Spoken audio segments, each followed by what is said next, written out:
KTM 它是这样子，觉得它很不舒服，或者是很难驾。最近能够用这辆做一些 power slide 啦。公升级摩托拿来做 power slide， 玩玩啊，你以为？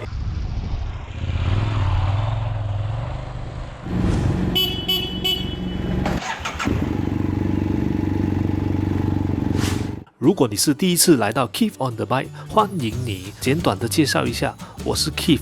这 Keith on the Bike 顾名思义是分享 Keith on the motorbike 的点点滴滴，不管是中级、小级、新车、旧车 ，on the road、off road、摩旅、吹水。总而言之，这个频道冚唪唥都是 Keith 与摩托有关或无关的影片。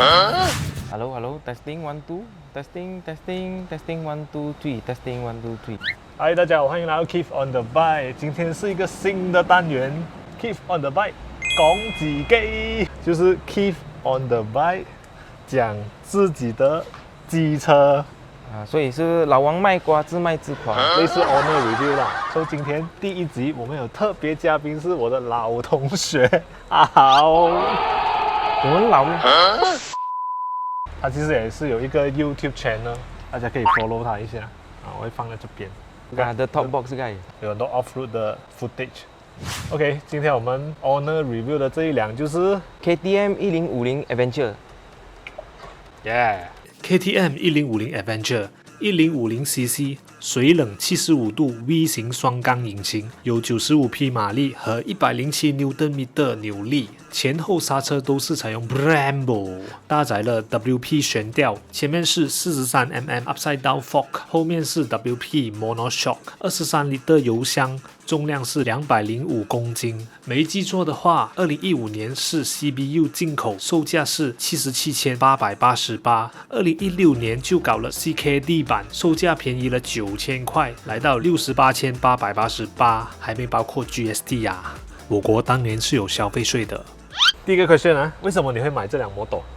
其实我之前是驾 Versys 之前是驾 ER6N， 其实都驾很长一段时间了，两辆摩托都是驾到100多千了。这辆其实是我朋友2019年才出的新车，可能他是比较习惯 GS 那一类型的比较舒适型的模拟，所以变成他驾了一段时间真的是不习惯，就想要卖掉。刚好机缘巧合，其实我在帮他卖的，但是就自己骑了就觉得很不错，就考虑拿它，就是主要是这样，也不是特地去找啦，就主要是这样子。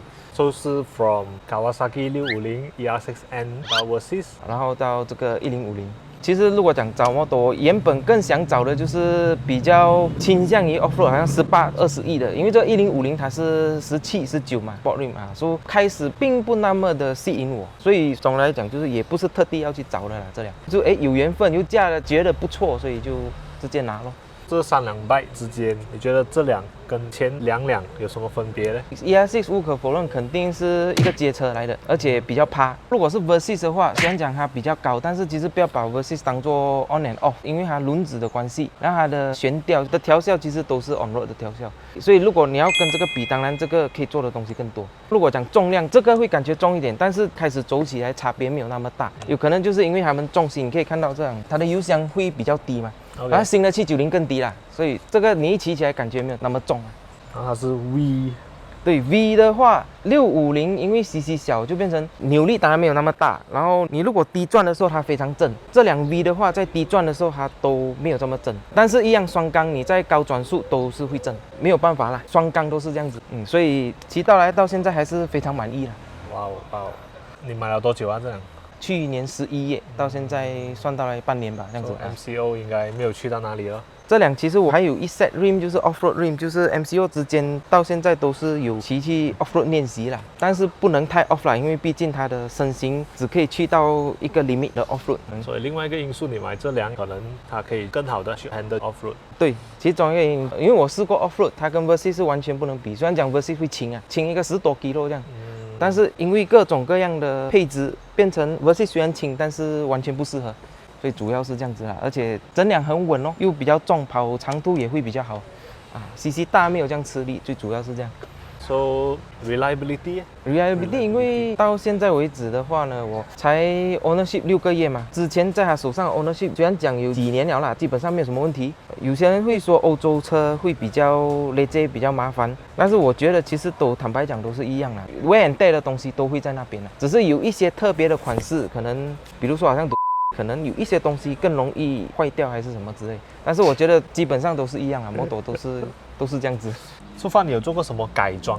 基本上改装这辆我没有做改装，就是本来原装的这个是 lower crash bar 咯，upper crash bar 是没有的，这个我是加上去，有一些 guard 咯，好像这个就是新 guard， 因为时常会有摩擦嘛，你可以从这边你可以看得出。对，基本上就是这样哦。fog light 我也不加，有的就是电话充电，因为我要尽量把它 keep 在最 simple 啦。有时因为很多时候我都是要自己做一些维修还是保养嘛。如果你放太多那种零零拢 click 的东西，变成你过后你要做保养都会很麻烦。好像 fog light 的话，你需要做拉线的东西；这辆的话，你必须要起桶，很麻烦，你需要拆 upper crash bar 嘛，所以变成你放这些东西下去，你拆又是一个工，越 simple 越好啦。然后 exhaust 我也是没有换。Agree， 越 simple 越好。做这辆的 maintenance 贵吗？normal 的 service 的话，其实就是一样，就是3.5到4 liter 的黑油咯。OK， 4罐黑油。我们刷4罐黑油，然后一个 oil filter 咯，主要就是这样子。然后 air filter 那些是你可以买 aftermarket 可以 washable 的啊那些。你如果讲 normal 的 maintenance 都大同小异啦，没有讲特别贵什么。Maybe 你可以 share 你这辆摩托的 performance， 或者 handling 啊，跟你之前骑过的摩托有什么不一样？其实这辆1050哦，它 KTM 它是这样子，它的 engine performance 跟 handling， 如果讲你习惯，你就很喜欢；如果讲你不习惯，你就觉得它很不舒服，或者是很难驾。所以如果讲跟之前的摩托比起来，就是因为一个可以 off road， 另外一个又不能 off road， 这方面就不要做比较了。然后如果讲引擎的特性的话哦，你会发现到其实就是日本车或者是好像even 宝马 GS 它的引擎的那个 engine braking 华语叫什么？就是你一缩油的时候，整辆摩托就会慢下来，他们会慢得非常快。所以如果讲你习惯慢一点的话，就是不把那个 momentum 带上去，你会非常喜欢这样子的摩托。然后 KTM 就很奇怪，就是我开始骑也是觉得，这么它的不是这辆啊，其实我还有另外一辆，就他们的特性其实都是一样的，就你会感觉这辆摩托好像没有刹车这样，你必须要用真正的刹车去控制它。开始骑的时候，很多人都会很不习惯，然后它的避震又稍微比较偏软，尤其是像这种摩旅车哦。你速度快嘛，你上highway的时候会比较晃，有些人也会讲，公升级的摩托为什么它的表现是这样？就是这样子的东西哦，很多人会不大习惯。就是好像刚才 engine brake 的东西，你能够习惯把 momentum 带成动力的话，你会很习惯它那种表现啊，引擎的表现啊。哇哦，听得懂的话你们就懂了，不懂的话再看多几次就懂了，之后就懂。所以你。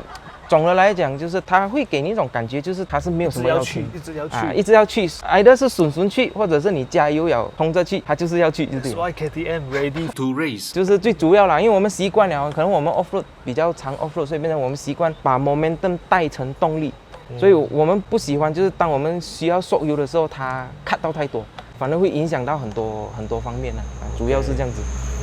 其实这辆我也是 test ride 过。但是也是短途啦，可以 feel 到它的 monster 的性格，从它的声浪啊，它动力啊。这辆 so far 有什么问题吗？或者你在网上啊 ，Facebook group 啊，有做一些 research 啊，有什么 common issue 吗？Hopefully 没有什么问题啦。但是 KTM 就新款的1290这一代就不知道。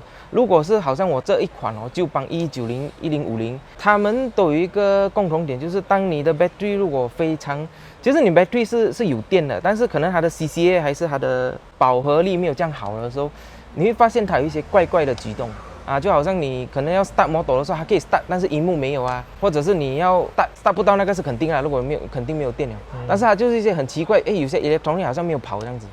所以它对那个 battery 的要求会比较高，可能公升级都是这样啦，因为 electronic 多了最主要就是这样子的现象啦。其实也跟我们之前有的那 Versys 啊 ER6 一样哦，就是尽量定时去换你的 battery，不然的话好像之前 Versys 也是会有那 alternator issue。对对对，你这样讲的对，因为 alternator 其实就是它发电嘛，你的电池如果没有办法收这么多电，alternator 就一直工作，然后你的 rectifier 也会烧，所以变成它是一个系统都会有一定的影响啊。这两半因为你拥有6个月罢了嘛，so far 有什么 best memory 嘛？因为这6个月才刚过 MCO 嘛，所以变成模拟也没有什么做什么模拟了，所以我多数都是拿来做练习啊。所以比较满意的是最近能够用这两做一些 power slide 啦，所以就主要是自己比较满意啦，但是还在都要进步了，还在进步中。公升级摩托拿来做 power slide， 玩玩啊你喂。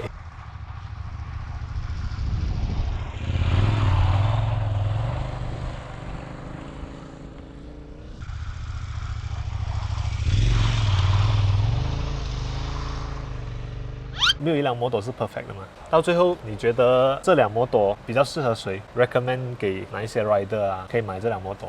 这辆摩托就是对于摩托的长途旅行的舒适性。如果你习惯那个摩托车好像 moving sofa， 就是移动的沙发的话，这辆摩托肯定不适合你。因为第一，它的 suspension 偏软，跑快的时候会有一些晃。其实它偏软也是为了给的 off-road 一些 performance 啊。对对，所以东西是这样嘛，你一好就没有两好。对。所以它为了给 off-road 比较好一点的话，它就没有办法做的那么的舒适啦。然后舒适性，然后做包，我相信也像我们的，就是我们 ADV 里面的那个龙头啦，就是好像 GS， 是你看那个 seat 你就知道了。后座乘客坐下去肯定没有那个舒服。最主要就是这两点呐，它的悬吊跟它的舒适性，整辆也没有感觉这么大致啊，所以变成在挡风方面，可能如果你习惯一些比较大辆的车，你会觉得怎么它好像挡不到风这样，脚的防护也可能会比较少。好像 GS 啊、RD 啊都是比较大嘛，有一个 Boxer 引擎在前面，所以大家都会觉得，你要讲舒适还是找回宝马，有些人会这么说了。所以 KTM 是比较 playful 的 rider， 然后对舒适性没有那么高的要求，然后又要有马力，随传随到的那种马力啊，你就可能 KTM 会比较适合啦。其实并不是只是讲 KTM 啦，就是只要有一些 manufacturer 有这样子的摩托，都适合这样子的人。所以是适合谁？对动力和爆发力放在 top priority， 然后舒适性可能不是它的。对对对。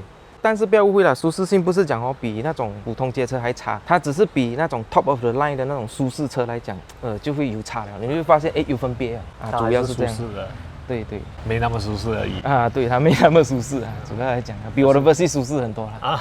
OK， 比我今天的125 Jack 更舒适，应该吧？是吗？只要人不要太胖，125 Jack 也会舒适。可能我就是身材就是这样子，所以没有办法。还有什么想补充吗？大家有机会可以来试试看一下啦 KTM。以前的话，可能很多人会讲它很累赘很多问题，但是最近几年都没有什么听到有人有做什么 complaint 因为都一样啦，跟宝马、跟 Aprilia 都欧洲车跟 Triumph 都是差不多啦。这东西都是要保养的。昨天我们上来也是听到一辆 CBR 的 fuel pump 坏，不是讲日本车 fuel pump 也会坏。好，今天我们非常感谢阿豪做我们的讲自己第一集特别嘉宾，谢谢你。OK， 好。拜拜拜拜，完了。可以这样子可以了不会太长了，会太长了。